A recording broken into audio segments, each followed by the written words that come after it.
What is up, everybody, and welcome back to the Riding Dad channel, or welcome if it is your first time. Either way, very glad to have you. This is my 2020 Low Rider S, for those of you who don't know. I currently have an external breather system. I've had a couple different external breather systems.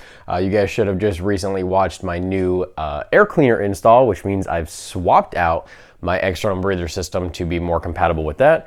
Obviously, you guys saw the thumbnail. We have a bunch of hose. So let's roll the intro and we'll explain what we're going to do with it. Riding down a YouTube channel, it's the Riding Down a YouTube channel, it's the Riding Down a YouTube channel, it's the Riding Down a feeling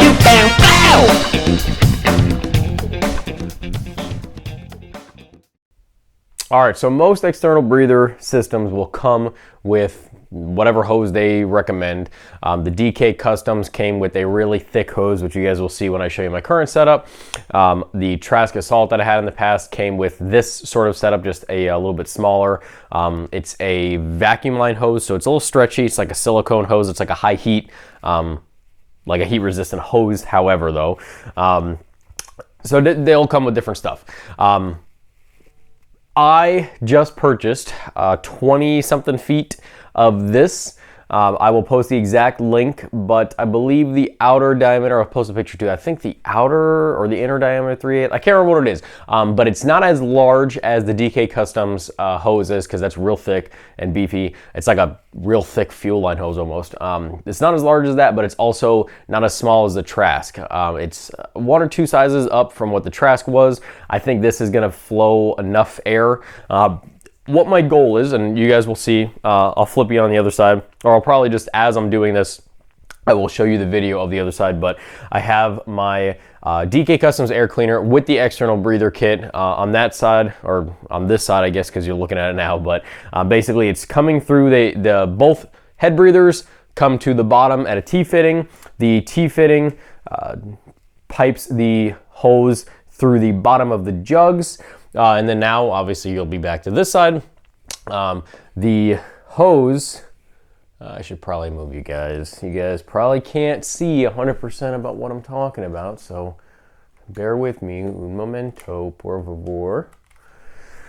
So this hose comes through the bottom of the jugs, the fins, kind of right there. There's like a really good place for it. And ignore this setup if you see this like, what is this? He's not explaining this. This is just because I cut it too short and I just literally just zip tied an extension to it because I'm an idiot.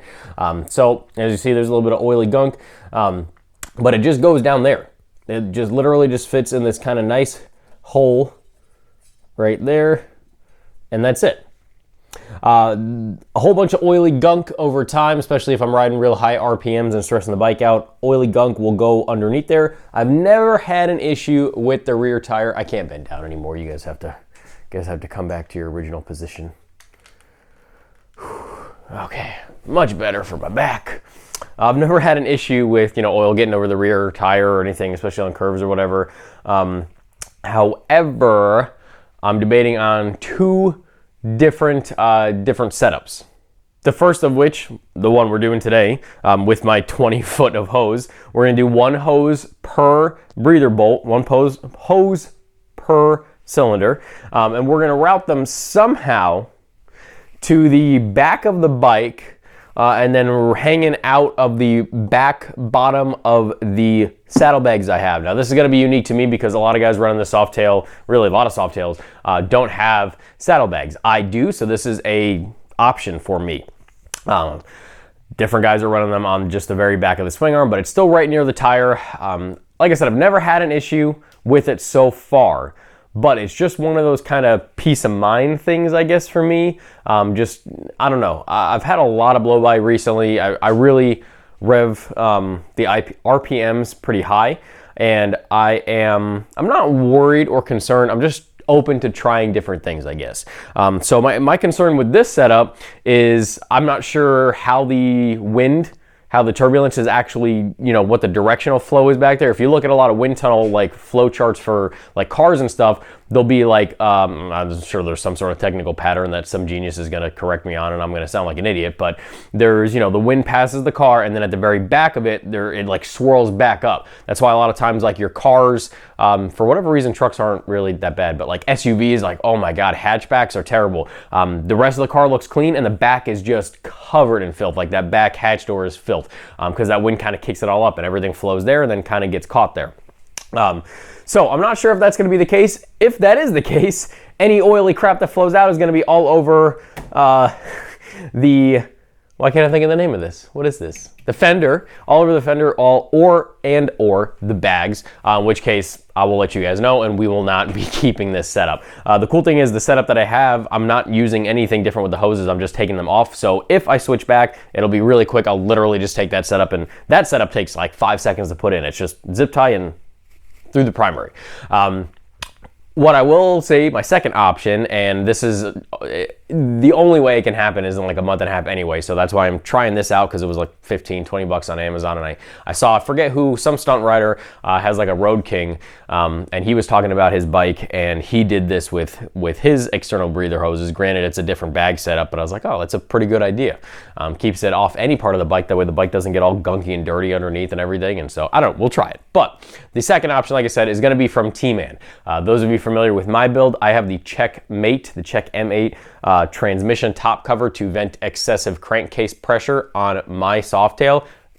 And I swear, if you're gonna comment on this video and tell me how that transmission top cover does not vent a crankcase, I'm not even gonna respond to you. I probably will respond to you, unfortunately, but you guys, you're just uneducated. If you don't, please just watch my video on that. Just there's different partitions in that top cover. Anyway, I have that, and then obviously I have this external breather system. What the T-Man system does, they just came out with it, it is, and I'm sure you guys have seen a lot of people doing this kind of a DIY, but the T-Man is a nice clean setup, and I don't like doing the DIY stuff for stuff that you can see. I like doing nice clean stuff.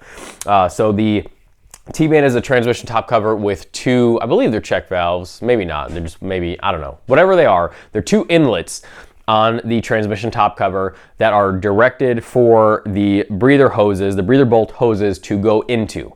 And I know what you're thinking, because it's what I was thinking when I saw a lot of people doing this, but there's a caveat here. How are you gonna vent a pressure system to another pressure system of the same pressure cavity, right? Because that's what I was thinking. It's all the crankcase, so why would you vent pressure here to a place that also has pressure, because it's from the crankcase? Right, but according to T-Man, so that's the thing. I've seen a lot of guys do that, and I'm a bit scratching my head like, how you can't, that's not how the world and things work. They're just like, you're just gonna feed against each other and they're never gonna drain into each other, right? So the T-Man does basically, it drains there, but they're like, yeah, just use a vented dipstick or similar and that'll work. So they have a oil pan drain, it's OPK, oil pan kit, I think it stands for, oil pan kit, but it's basically just a vent you drill into the top kind of hole fill reservoir for your oil pan, like your regular crankcase oil, and it does that. So I'm on the fence on either doing T-Man's kit that I drill and do myself, that's a permanent thing, or a vented dipstick from like Fueling or A1. But anyway, that is option 2, but I'm on a pre-order list, so that's a while. So back to today. The hoses, and I am going to try to ride with it for several weeks and see, you know, just how bad that oil gets back there. If it's good, I'm probably going to leave it. Is the other thing with the T-Man kit. Unfortunately, it's not the greatest. It's not like it's clean oil coming out of these hoses. It's not great product. So I don't really want that back in my crankcase, but at the same time, over 2,000 miles, I'm losing a decent amount of oil as far as I've always had a really bad issue with blow by. I don't know if my rings are not seated incredibly well. I might do a big bore kit in the next year or two anyway, so I'm not like crazy worried about that. It performs okay for what it is, so even if I lost, my leak down test is okay. So even if I am losing, you know, performance based on ring seating, it's not that bad. So hopefully it's nothing bad. Obviously it's not going to get any worse, but I don't know. Part of me wants to keep this setup if it works, because then I know nothing's going to get on the bike. I also want to see with people behind me and stuff how bad this is. I mean, obviously no one's ever riding that close directly behind you. They'll be sideways of you, but you know, you never know. It's a trial and error. This is all a trial and error. And if you're wondering why my bike is up on a lift with no wheels and a bunch of other stuff missing from it, like levers, that is because in about 3 hours, I'm going to the powder coater and dropping off a bunch of stuff finally for my powder coat. I'm not gonna ruin the surprise of the color. You guys will see the color when I do my powder coat video reveal, but I got wheels obviously, and then a couple other doodads on here that are going out to powder coat today. So hopefully within a week I'll get them back, film that video, and you guys will see that maybe a week or two after this video. I don't know, we'll see how it lines up. All right, so let's move you guys closer. My game plan for this is to start at the bag and then work my way back. Ideally, I'll be able to use one hose. I bought two just because I thought maybe, say if I use more than 5 feet, depending on where I'm routing it, which I don't think I will, then obviously I'll need a second one. So I bought two just in case. Like I said, they were like 10 or 15 bucks. I'm not worried. If it's fine, I'll just, I don't know, keep a part of it in my saddlebag and zip ties and stuff as part of my like emergency kit, just in case it were to rupture or break or something weird or whatever. But yeah, so plan is to start at the saddlebag and then work my way kind of back, and I don't know, we'll figure out a placement for this.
All right, so the new and possibly improved external breather system is intact. You guys saw, obviously I started over there at the end of the bags, brought it in around the end of the frame where the swing arm connects, kind of in between through, depending on, you know, which side, the side covers, and then around. I mean, obviously I'm not crazy about how the lines just kind of just flop there in between.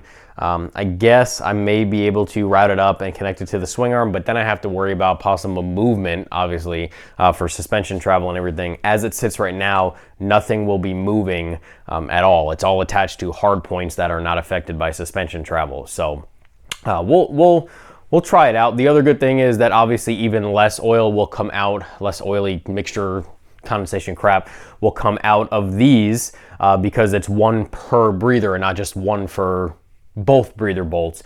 So theoretically 50% less should come out of each hose as was coming out of the single hose when I had it. Around the back, they're sticking out just enough, I believe, that it should, you know, I don't know. We'll see. I'm not a scientist of any sort, so if it does wind up getting all over the rear end, that sucks. But when I got off the phone with T-Man and placed my name in for the pre-order, I went ahead and asked them when the shipping was and everything, and they said probably the end of March, just pretty much as soon as Daytona was done. They're in the process of manufacturing it, but it won't be able to ship out until they get back, so end of March. So that's it for the video. Make sure to follow me on Instagram because that's where I do like little kind of tidbitty things that aren't enough to do a full video, but enough to, you know, warrant some sort of response from me. So yeah, make sure you subscribe to the channel, turn on post notifications so you never miss a video, including the video where I talk about either that I'm keeping this and not doing the T-Man setup or that I am getting the T-Man setup. Thank you guys for watching very much. I really do appreciate it. Like I said, make sure you subscribe, post notification, everything. Like this video, please. It helps me out a bunch. Check out all the other links in the description. Check out the Tucker Speed affiliate code and coupon code for you guys. And of course, tune in next time for the next video every Saturday at 5 p.m. Florida time. Thank you guys for watching. Until the next time, guys, ride safe, have fun. Dad out.